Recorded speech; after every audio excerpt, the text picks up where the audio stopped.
Alexa, set the timer for 20 minutes. 20 minutes, starting now.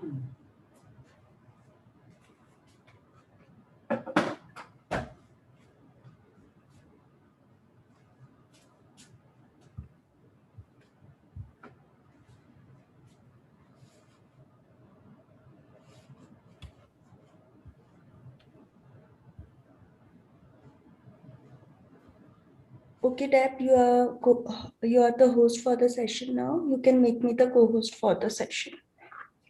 Okay.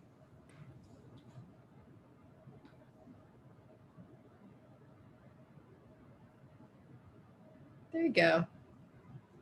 Thank you so much. Thank you.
Hi. That was a wonderful class this morning with the soups. Did you like that? Yes, I had to leave a little early when it got toward the end, but I'm looking forward to trying some of them. Yeah, great. Well, yeah, my classes always go up to the bitter end. I have to get better at that, but I'm working on it.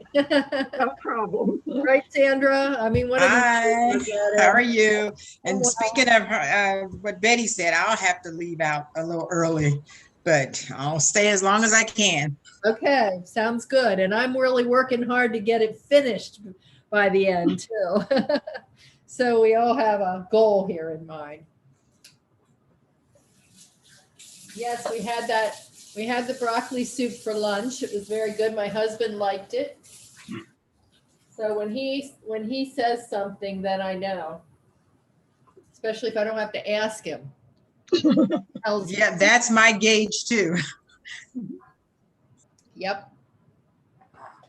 I have tried some of the recipes from one of your other classes, cooking meals in 30 minutes. Yeah. One of them was the Greek fish skillet. Oh, and what did you think? Some time ago, I believe that it was probably one of the first classes I took when I started. And Yeah. but that recipe was very good. I know you made it with a white fish. Uh-huh. It was similar to another recipe that I have made using tuna, which I really like with it also.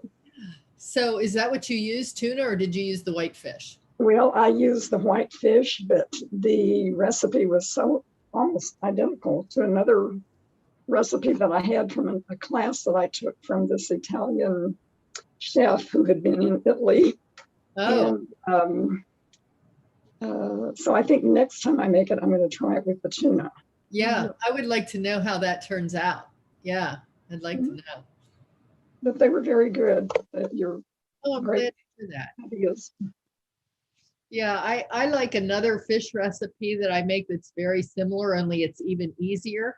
I just saute I put my fish in and saute it a little bit, and then I just pour a can of tomatoes over it, and a little bit of thyme and some Kalamata olives, and I put the lid on it and just let it simmer. And it's surprisingly easy and surprisingly good for just a dump and go dish. So Yeah. what kind of fish do you use? The white? Well, I usually use a cod. Yeah, Okay. Mhm. for that. And flounder is a little too delicate for something like this. It has to be something that's a firmer fish. And I think cod holds up, and I'm sure there are others that would be. That's just really accessible for me. There's a fish place up the street, and they usually have cod on it at a really good price, fresh cod. Mhm.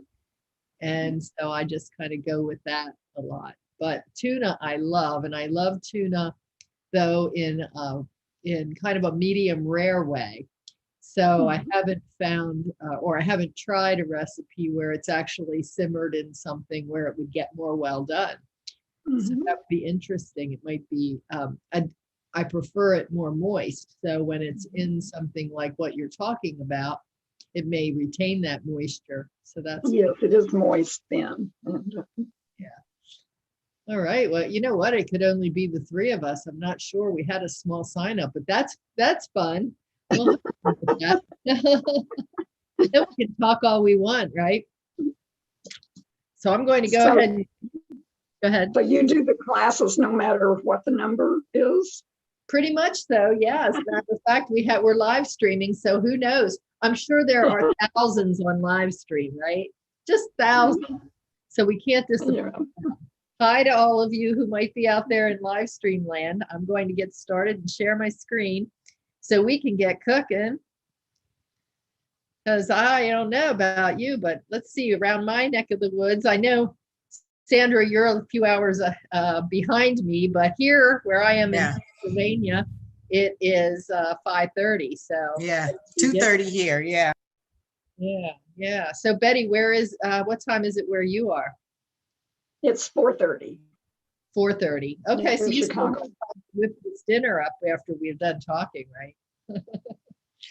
Okay, so by now you all know me, so I'm not going to stand too much on ceremony, except I do want to address the folks out there in live stream land and just say that it's nice to have everyone here. I love having people in my classes. Sandra and Betty have been coming a lot, and it's so much fun that I end up running overtime because I feel like I'm in my kitchen and they're in my kitchen with me, and we're just having fun and talking. So anyway, we participate with our cameras on. You can see that, and that's nice when microphones are on and we can just chat.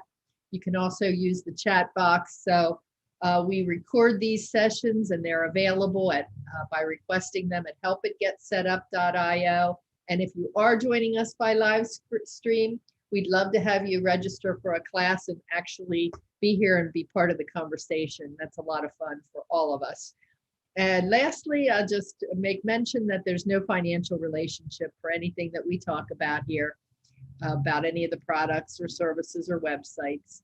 So I've been telling everyone that it's so important for us to grow our audience. So whatever you can do, if you have friends that you would like to invite, it might be fun for you and certainly good for Get Set Up, good for all of us because we can keep more programs going that way. So you can easily invite a friend to attend a class after you get the class notes today. When you get the class notes, you'll get all the recipes, and you will also get an option to email a friend and say, hey, this was the best class ever. Let me tell you the words to use. This is the best class ever. So you can email or Facebook. You can also come over here and give feedback, which is important to us. It's an active button. Just click on it and you can give a little feedback about this class, but also about anything else or any ideas that you have for other classes. You can view the schedule from here as well, or just sign up for one of these classes we suggest. So everything, what we're trying to do is make it super easy for you to register for your next class and also to invite a friend. When you do register for a class, you'll see this click here button that allows you to invite somebody by email or WhatsApp. Do you use the WhatsApp? Do you use any of these things, Betty? Do you use Facebook or email or WhatsApp? Yeah. Yes, I do. Mhm. So that might be something to think about. I like the idea of having little reunions of friends who haven't seen each other coming to a class that's of interest. And we are also really working on getting people to become more involved in our community. So this is my email now for taking all of these ideas. And if you have a favorite recipe or a dish that your mom used to make that you really like and want to share, please send it to this email. And if you'd like, you can even send a picture of yourself, which would be very nice to have, because we like to associate names and faces, and you might see yourself on the Get Set Up website somewhere. So it's a lot of fun. And today we have a simple agenda. We're going to talk about spring season ingredients. So where you live, Betty, we'll talk about what's in season at your place, and we'll ask Sandra too. And then I have a 3-day meal plan. So sometimes people come to these classes and say, I hate to plan, just give me a menu and then I can get the groceries and make the meals and be done with it. So I did at least 3 days worth today. And then we'll go over some of those recipes. And I have one of them in the oven right now. So shortly my Alexa is going to go off and say that 20 minutes is up and I need to do something about my recipe. So wherever we are, we're going to stop and I'm going to attend to that and show you what I'm doing. So let's see. Well, why did you decide to come today? That chicken you mentioned in the first class sounded very good, the sticky chicken. And that's what I'm smelling right now. So it's smelling super good. Okay, how about you, Betty?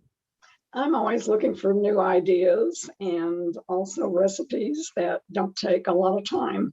Okay, well, I think I can fill the bill for you.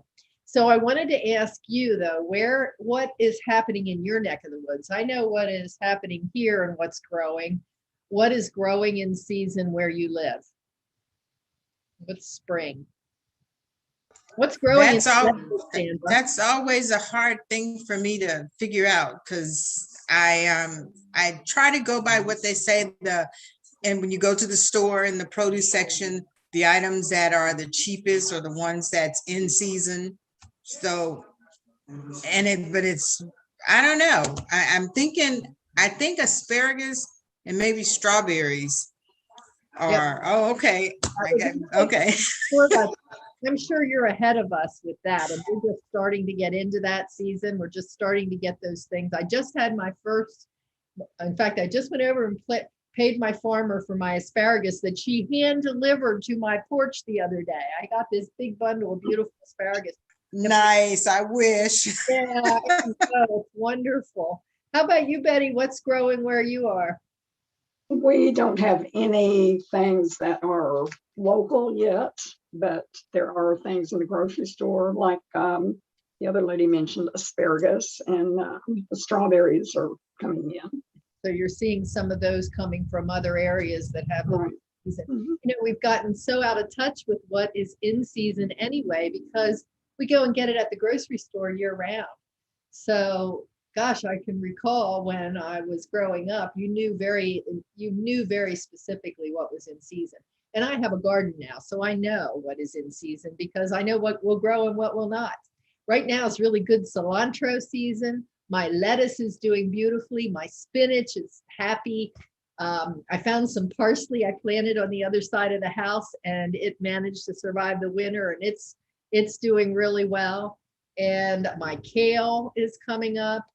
Let's see, what else? Well, I just seeded radishes. They'll be coming along very shortly. They're a cool season crop because when the weather gets hot, radishes get woody and bitter. So in the spring, like with a lot of vegetables, they like a cold snap and they are sweeter for that. So that's what's happening in my garden. And let's take a look here at some of the other things that are in season around here and what we're going to be featuring today, the featured ingredients for the recipes. So artichokes are very much in season. We don't grow them here, but I know that I spoke with someone in California who was talking about growing artichokes and having them and how beautiful they are, in addition to just being really tasty. And asparagus, you named it. So asparagus is in season and it's wonderful. And when you live near a farm and you can go to the farmer, oftentimes you get it where you don't have to break off that woody end because they don't cut it there. You know, if I were to break it, I'd be wasting good asparagus. So that's another benefit of having a local farmer. It's kind of nice. I mentioned cilantro, so that's something that is so disappointing when it gets super hot because the cilantro just goes. It can be so beautiful one week and the next week it's bolting and producing coriander seeds. Did you know that those two things come from the same plant? So cilantro is the leafy green, coriander is the little spice that we sometimes grind up and add to baked goods or Indian food and that kind of thing. Kiwis, kiwis anywhere in your area other than the grocery store? They, kiwis, I'm not sure, I guess south. In the south and in the more tropical areas, kiwis grow. Although I think up this way, people grow hardy kiwis. I don't know, I've never tried to grow them, but they are in season right now. Now, this next word, does anybody know do either of you know what this one is? What is it, Sandra? Well, what I've heard them called were little ear pasta. It's exactly what that means. And in Italian, I know because I Googled the pronunciation, it's orchette. So let's hear it. 1, 2, 3. Orchette. Yes, there you go. Okay. Now you can dazzle your friends about orchette. Orchiette. Or is it orchiette? Orchiette. It's orchiette. Oops, I forgot. So it's orchiette. And peas are in season or soon will be. So I just planted my peas today. I should have planted them a month ago, honestly, but the weather was so bad. So peas, that's pod peas, sugar snap peas, snow peas. They're all great spring vegetables. Pineapple's in season in Hawaii right now. I read that I can get a pineapple from Hawaii within 4 days. That's their shipment. That's how, it's crazy, isn't it? How quickly we can get things shipped to us. And if God forbid that should ever come to an end, we'd be in a sad way because we're very used to eating things that we don't grow around us, right? Portobello mushrooms are on the agenda for today, or on the menu, I should say. And this is a version of a portobello mushroom. But this is not the portobello mushroom that we're talking about. It's the same mushroom, but I'm talking about the big kind. And I don't have any of those today. I made them the last time I taught this class, but we have a great recipe for a stuffed portobello that makes a great dinner. But when you have one this size, you can also make it a great appetizer. So the small ones are good too. Or you could make a dinner out of several small ones. So don't let the price or the lack of availability of nice big portobellos stop you from making this recipe. There is more than one way to skin a cat, as they say. Romaine lettuce is very much in season, and now's a really good time to incorporate that and any lettuces into a fresh salad. Take advantage. They are so sweet and so tasty if you can get fresh lettuces right now. Whole Foods does a really good job of fresh produce. If you get a chance to stop by there, they do try to get things in locally. Some of your grocery stores do that too. And the fresher you can get them, obviously, the better. I mentioned spinach. So that's a important crop right now. And strawberries, you named it, Sandra. Strawberries are in season right now. And this last one I put in as kind of a tongue in cheek. And I wanted to ask you if you'd ever heard that term, spring chicken. From your last class. Oh, that's when I heard it. Okay. How about you, Betty? Betty, have you ever heard that term? I have. In what way? How referenced? In terms of people, well, she's no spring chicken. maybe their energy level. Oh yeah, that's another one. Yeah. So the interesting thing is that spring chicken really is a thing when it comes to food, because back in the more agrarian days, when agriculture was so much more prominent in neighborhoods and things, farmers got a better price for their spring chickens because they were more flavorful, more tender. So spring chicken was a thing back back in those days. Not so much anymore. Or is there anything on that list you want to know more about, or did I already exhaust everything there? Okay, and Alexa, timer off. I think these ladies would like a preview of the sticky chicken. Alexa, timer off. Alexa and I are having problems. I set the timer for Alexa, and when the timer went off, I told Alexa to stop the timer, and she just kept on ringing. I had to unplug her. She is being insolent. So I didn't know if she was going to pay attention. All right, so what I'm doing with my sticky chicken right now is getting it out of the oven to baste it. And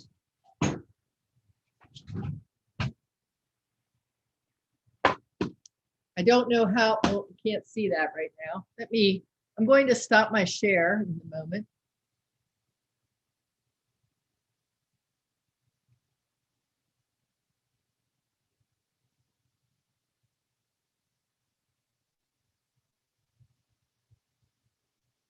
So you can see this pan. All right, so this looks kind of, it looks a little on the pale side right now, but what I have done is I've mixed up a sweet, savory, almost Asian dressing here, sticky dressing. And it looks like this, and I'll get into the recipe here in a moment.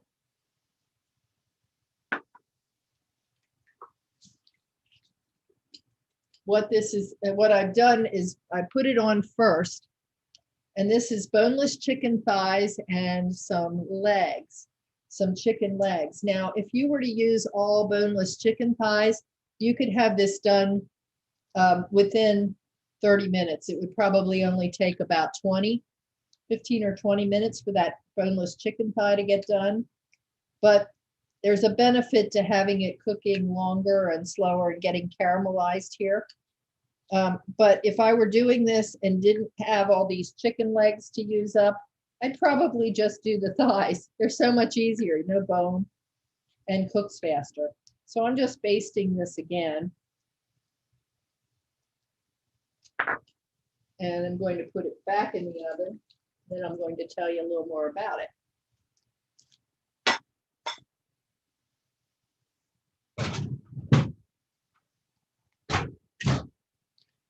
So we'll share my screen now again and get back to the recipe so you can see it.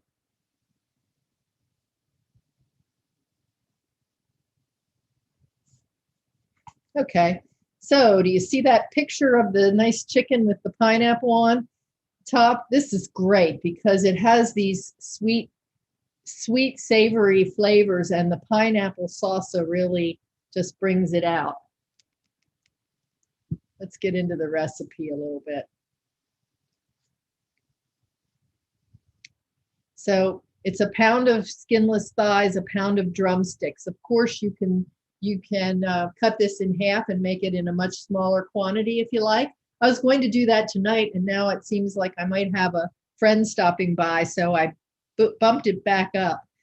And what I did with the chicken was I laid it on the pan. If you noticed, I had foil on the pan. And I put the foil on the pan, and then I sprayed it with Pam. And then I basted it I seasoned it with salt and pepper and garlic powder on all sides, both sides. And then, can you see the recipe? Okay.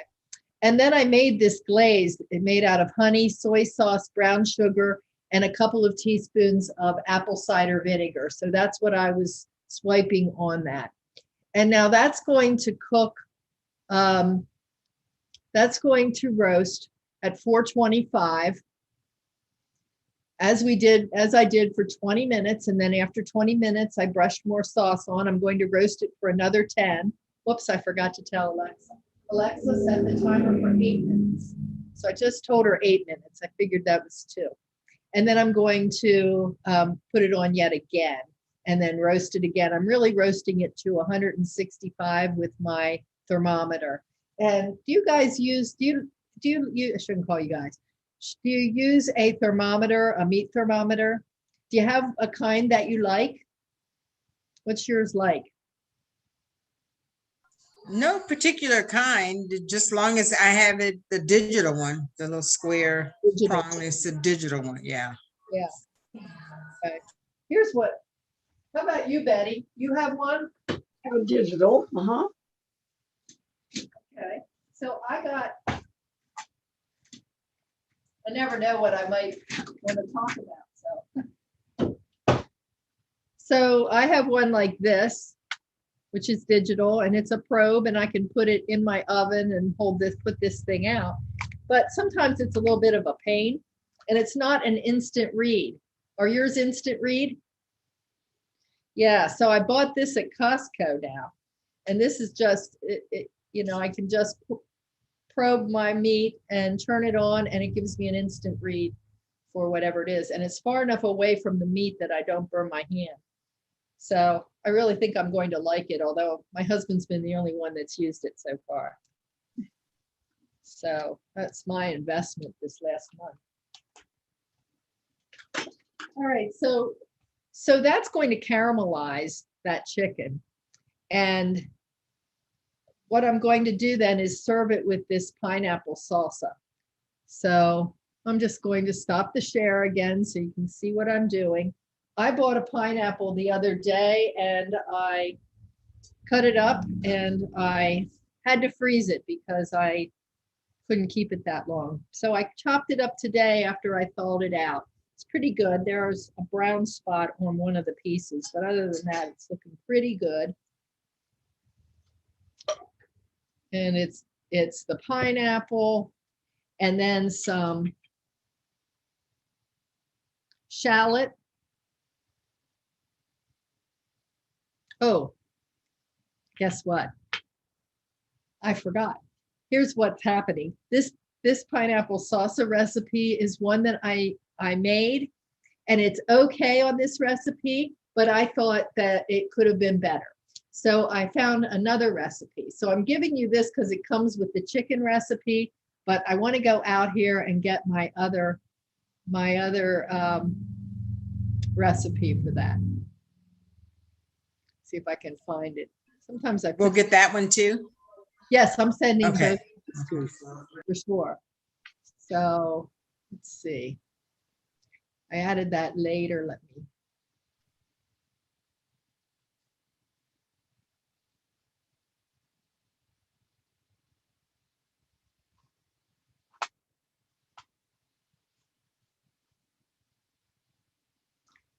Get to that.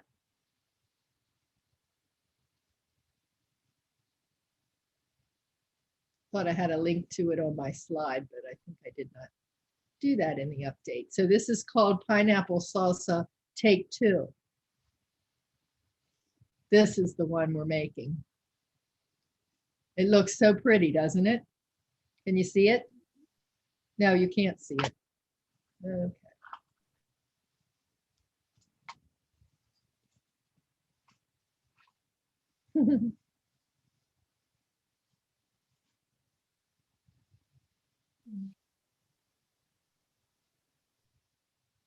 Now you can see it. Okay. Pretty, huh? Okay. That one is much prettier than the other. It's just got greater vibrancy. And I knew when I saw shallots that was not the same recipe. So let's see if I can go right to the recipe. Yeah. So it's the 2 cups of pineapple here and a cup of diced red pepper.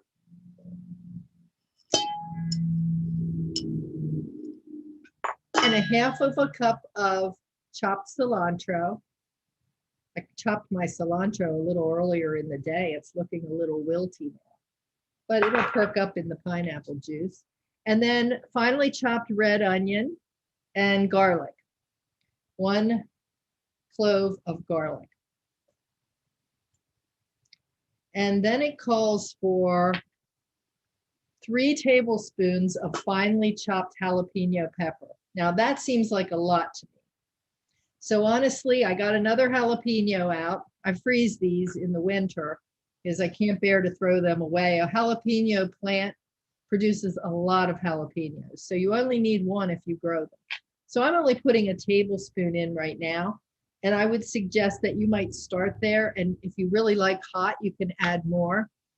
So I've got that. And I'm going to get some lime juice out. This is the juice of 1 large lime, or in my case, 2 small limes. And then a little bit of salt.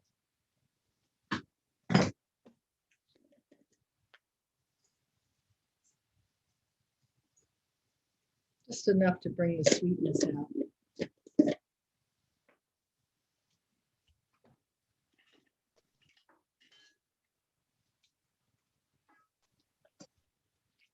And it looks just like on the picture, I think. Only for presentation's sake, I can't show it to you in a metal bowl. You can't see me, so I'll do this. So I'm over here and I'm going to go ahead and put it into a nice white bowl, which is what I would serve anything like this. I have a whole set of white dishes, actually several sets of white dishes, because I haven't found anything that I like really better. I do have a set of pattern dishes, but when it comes to doing a presentation with food, the white is so nice. Most everything looks beautiful against white, especially something like this. Ooh, my company's going to be so excited. She's been on the campaign trail. She's running for board of supervisors here in our township. So she's going to have worked up an appetite today.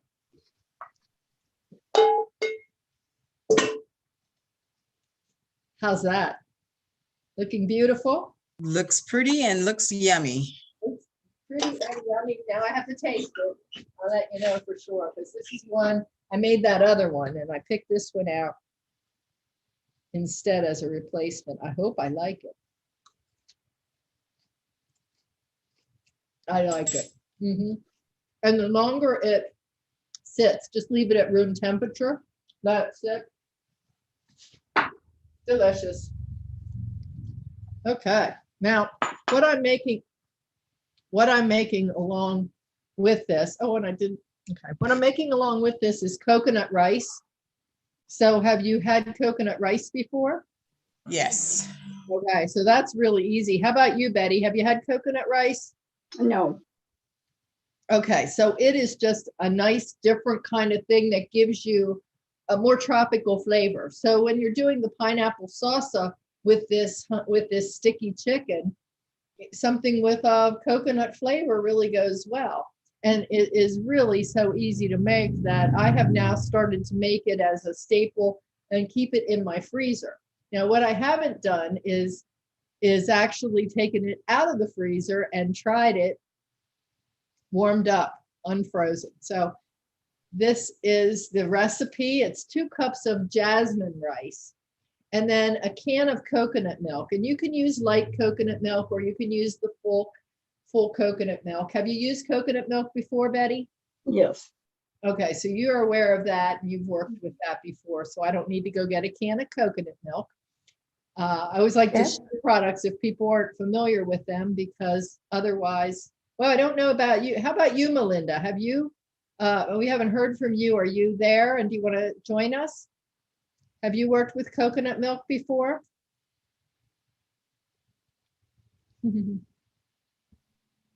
Okay, well, maybe she will join us later. So it's simple. Deb, Yes. Yes. are you sharing your screen? Am I sharing my screen? No, no, I was just talking, but I can share my screen. You're right. You know, this is a knack for figuring out when to share, remembering when to share my screen and when to not, so you can see what's going on in the kitchen. So here's the recipe. Thank you so much for saying that, Nancy. I appreciate the prompt. 2 cups of jasmine rice, a can of coconut milk, a cup and a half of water, and salt and a little bit of sugar, and then you top it with cilantro. So you really just cook it as you would any kind of a rice dish. First, you rinse the jasmine rice, that's important, and then drain it, put it in a pot, and add the milk, the water, the salt, and the sugar, and bring it to a boil. Then turn the heat down, cover it, and cook it for about 20 minutes, and then just fluff it. So it's made just like rice, but like the regular rice you would make, but you're just using the coconut milk in there as part of the liquid. Then you serve it with some chopped cilantro. So that's what I have here. And now I'm going to do an experiment. And actually, I think I'm going to just take a small part of this out right now and try it without any water in there to bring it back to life and see what happens. Has anybody done this before, taken rice out of the freezer and tried it? Okay, so we'll see. We'll experiment on this together.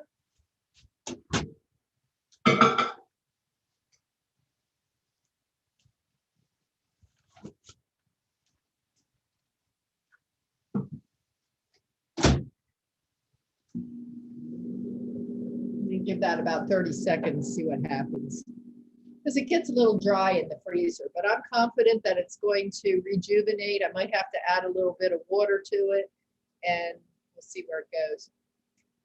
The other thing that I had with this dish was just some roasted broccoli. So tossing your broccoli in a little bit of oil and garlic. And what would be let's see, what would be a Caribbean flavor you might add to broccoli? That would make it sort of along the lines of the rest of our meal. Any ideas? You can just do it with the garlic and the salt and pepper, but you can try some other things too. Okay, so this got moist again. Fine. Tastes just like it did. Very nice. I really like the flavor of that. I mean, it still is just plain rice, but it has that coconut flavor. And it goes really well with that salsa over it. Nice blend. So back to the broccoli. You can do some roasted broccoli in the oven to go as a side. I'm going to have some spinach tonight. I'm just going to wilt a little spinach and have that on the side. And that will be my dinner.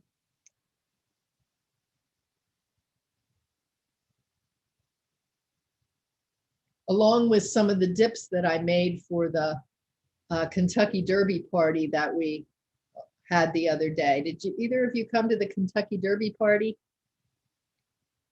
I missed that one, but I did sign up for your next one. Yay. Well, I just made those. I made a couple of those dips. So I'm having those as an appetizer tonight, and we'll be going round 2 with those when we have the class on Friday. And I didn't bring it down, but I have a Kentucky Derby hat, which I will be wearing. And so I'm inviting you to come back and wear your Kentucky Derby hat. Whatever it is, just dress up. The last class, several people, half the class at least, came with their hats on. It was so much fun. So that's what I would suggest. Come all ready for a little bit of a celebration. I'm going to take a quick look at the chat here. And there I see Melinda. Hello. Melinda, do you want to just pop in and say hi to the group? We're glad you're here. I'm sorry I was kind of on a roll. Same with you, Diane. Would you like to just say something to us or ask a question? Any questions about the recipe so far? You're welcome to unmute yourself. We'd love to have you join in the chat. Okay, so let's look at, I'm backing up now to day 1 because I'm not making this one right now. So I wanted to get the chicken dish started. This is the spinach and artichoke stuffed portobello mushroom. And I think this is so yummy.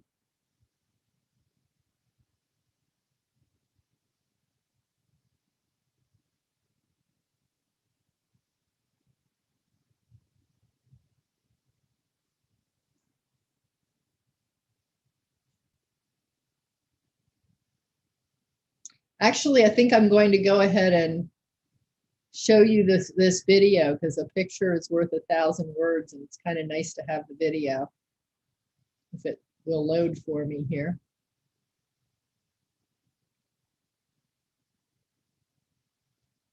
Of course, we have to have our Guinness advertisement. Do you drink Guinness?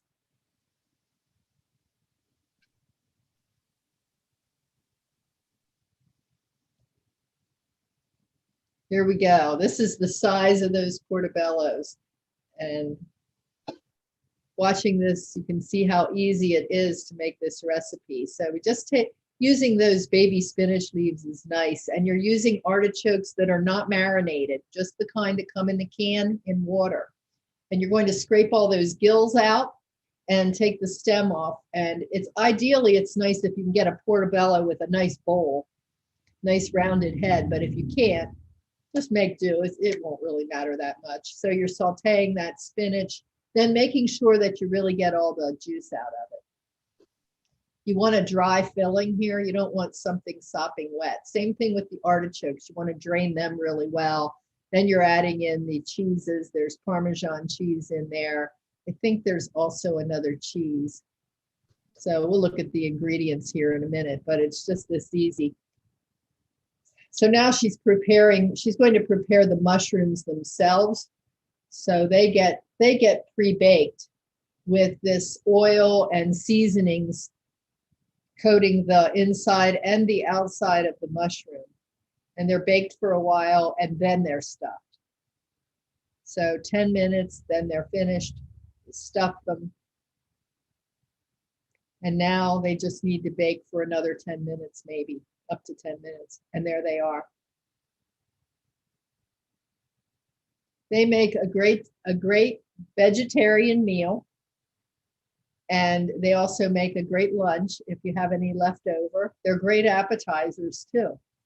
So I've had some good feedback about those. Just looking at what's in here. In addition to the Parmesan cheese, we have 2 ounces of Neuchâtel or lower fat cheese in there mixed with the artichokes and the spinach. So that's what you're stuffing the whole thing with. And this recipe is made for 4 large portobellos. Thoughts about those? Anybody think they might try those? I am going to try it. I almost tried it when you made it the last time, but I already had something in the works. So I said, I'll have to wait for that one. Well, let me know when you try them. Do you like artichokes, Betty? I do. Yeah, this is nice. And it's nice to be able to use them when they're canned like that or in a jar. They're easy to use. And then you can't go wrong with showcasing the strawberries and the romaine lettuce in a salad that's really refreshing with a nice light poppy seed dressing. So this may not be anything that's new to you. It's maybe just a reminder that this is the season when this would taste very, very good. And it's not a difficult recipe. So romaine lettuce, romaine lettuce has that crunch, I think, especially if you remove some of the outer leaves. It has the crunch of an iceberg, but more nutritional value. So let's see if I can get right to the recipe. Well, right there it is. The salad itself is very simple. It's just this 2 cups of strawberries, a small onion that's been sliced. I would like a sweet onion probably here. Romaine that's torn, 1/3 of a cup of slivered almonds. And then these slivered almonds are lightly cooked in a pan over medium-high heat until in sugar. So you melt the sugar, it's 1/4 cup of sugar, and then stir in the nuts, and then take them out and spread them on foil to cool or parchment paper. And then you can just sprinkle those over your salad. This is the poppy seed dressing.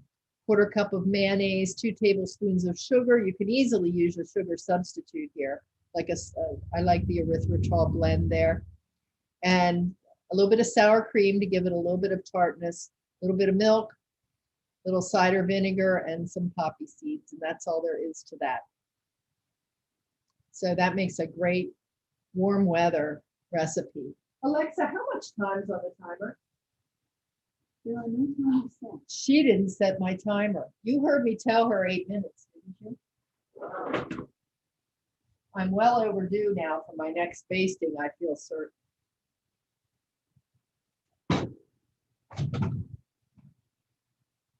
Well, it's a good thing that there's foil on this pan because you can, let me stop sharing. Can you see my chicken? Mhm. It's delicious. So the pan's black, but the chicken's not black. So I'm going to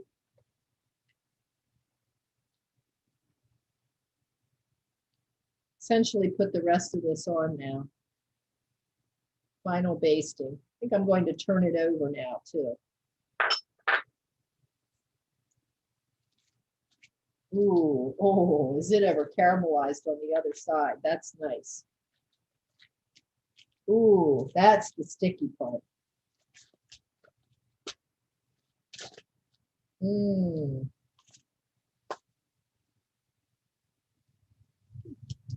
Good grief, I'm dripping on my It kid. looks good.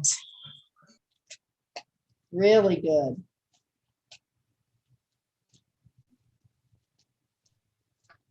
Dan, how many servings is that? Well, this is enough for, I think 4 people could eat this, but we have 3 and that's going to maybe give us a little bit of leftover. It's 1, 2, 3, 4, 5, 6, 7, 8 pieces of chicken, but they're not all really large. So it depends on how big an eater you are. I'd say though, they're all about 3 or 4 ounce servings of chicken. So.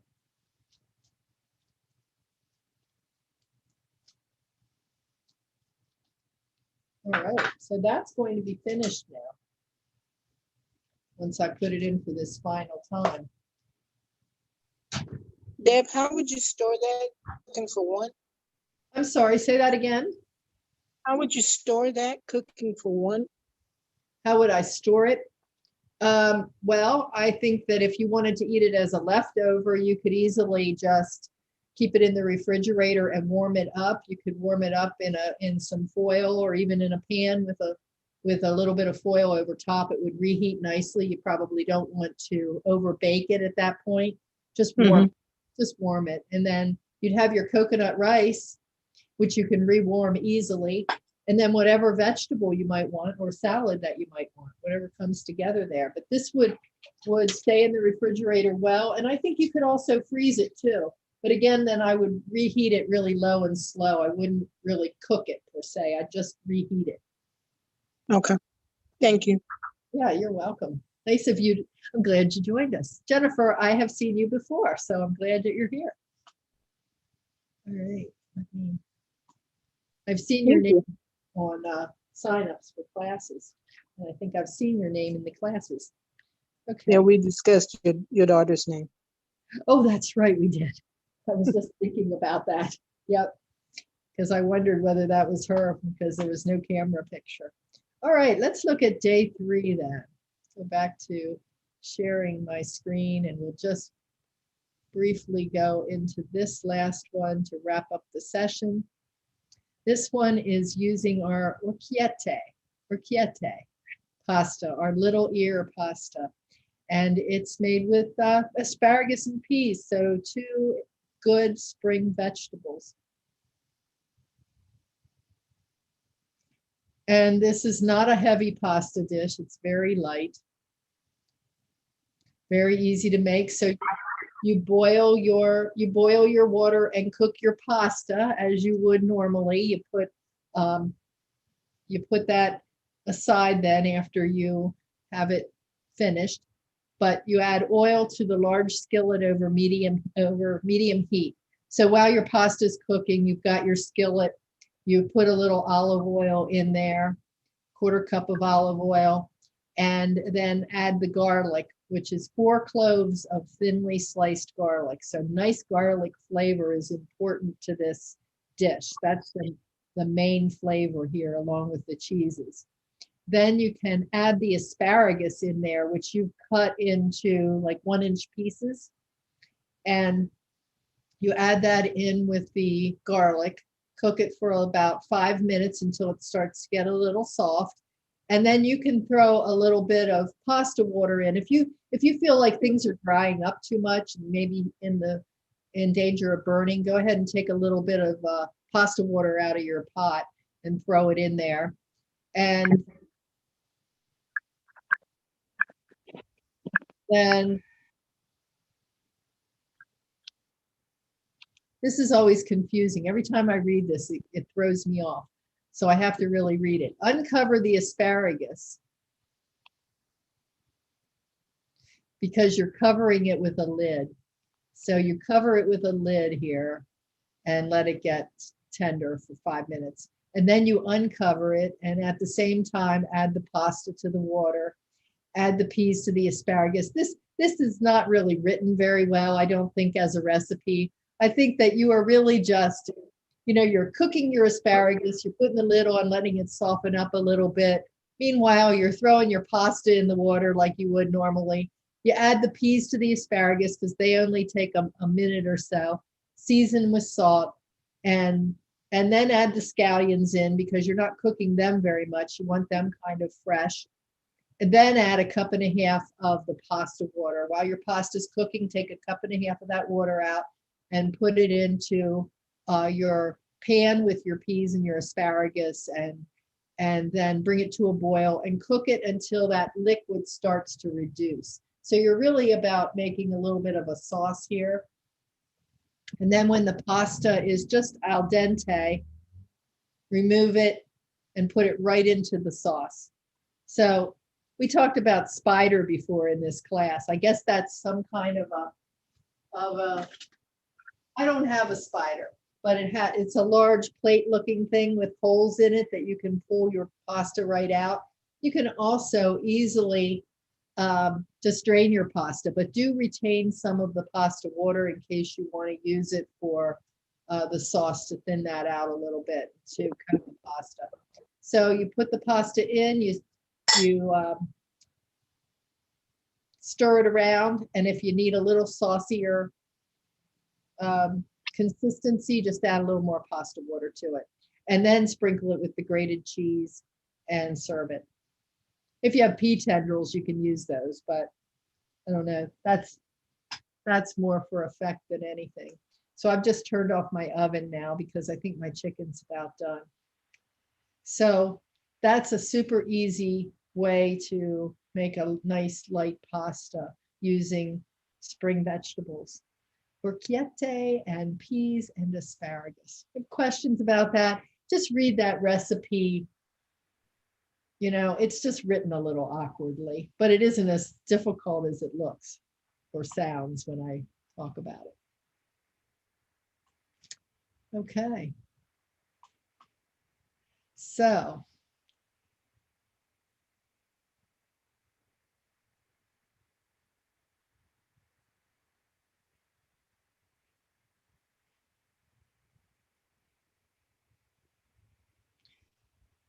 the last accompaniment with that would be a nice spinach salad with kiwis and strawberries. So you're using some of the strawberries you had earlier in the week. And in the interest of time, I won't go into the dressing here. The spinach salad with the strawberries has a nice strawberry dressing using a strawberry jam, something like that. But you can use your poppy seed dressing just as well. Woo, okay, uh-oh. Do you see the smoke coming out of my oven?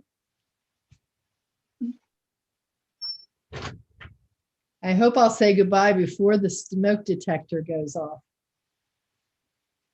So that's an overview of 3 days of spring meals that use spring fresh ingredients that you can just take to the grocery store, buy your items, and have a ready-made menu for 3 nights out of your week. So what recipe do you think you'd try first? They all sound really good, but I would probably start with the easiest one, the last one. The last one. Okay. Yep. And that chicken really isn't as hard as it looks. It's just It doesn't take that long, but it's just when I'm cooking and I'm going back and forth, it seems more, maybe a little more complicated, but none of them are very difficult. Jennifer, anything to add? No, I probably would start with the portobello. The stuffed mushroom. portobello, yeah, Those were portobellos, right? they were portobellos, yep. The large Yeah. ones are portobellos. I love portobellos and I use them quite frequently, and Do I you? use them as bread. Oh, you Just- make sandwiches out of them or something like that? What do you do with portobellos? Tell us about that. Well, like the same way you stuffed it with the spinach, I use it as a for a pizza. Ah, okay, that You would know, be good. instead of having the bread, I use the portobello Oh, I to like. make the pizza. So what do you, any kind of topping? What do you do? Put the sauce in the middle, start with the sauce and then add Yeah, your, I usually start. I put some cheese in first, and then the sauce, okay. and then add more cheese to it. And I don't eat the pepperoni because of the salt, Mhm. but like um, vegetables like spinach or onions, or even more like a shiitake mushroom Mm, on mhm, top. mhm. That sounds good. So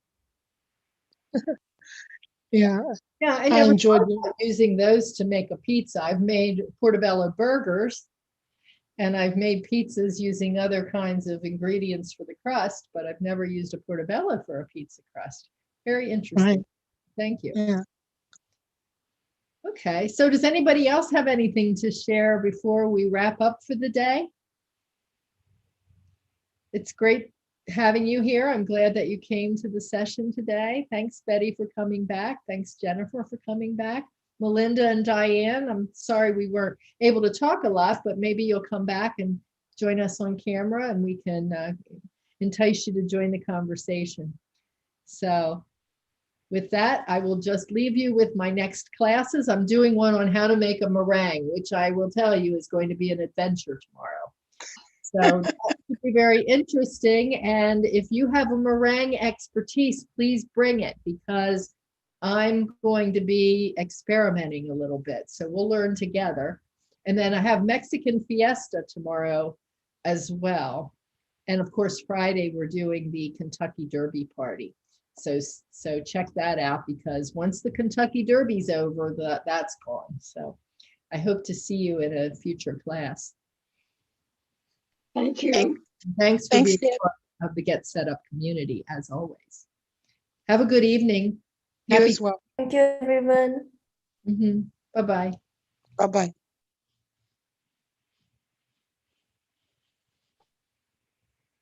Bye, Deb. Bye-bye. Thank you, Nancy.